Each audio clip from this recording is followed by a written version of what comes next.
नवीन पट्टनायक बाबद रे आम कौन कहूँ कहला बेलू आम छाती फाटी पड़ुची कांद भी आसूची बहुत दुख लगुच माने ये दुख माने एत बहुत दुखदायक जे मरीगला सांगे सामान हो जाऊँ ये दुखटा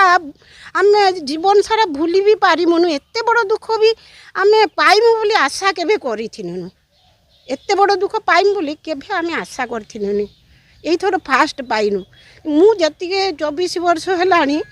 माने एते सुंदर भाव में शासन करी चली ओडिशा बहुत भलरे दिन कटुला एबे कौन हम आम जानिनु बहुत भल लोक शांत सरल बहुत भल आउ आज जेहेतु हारी जीवारु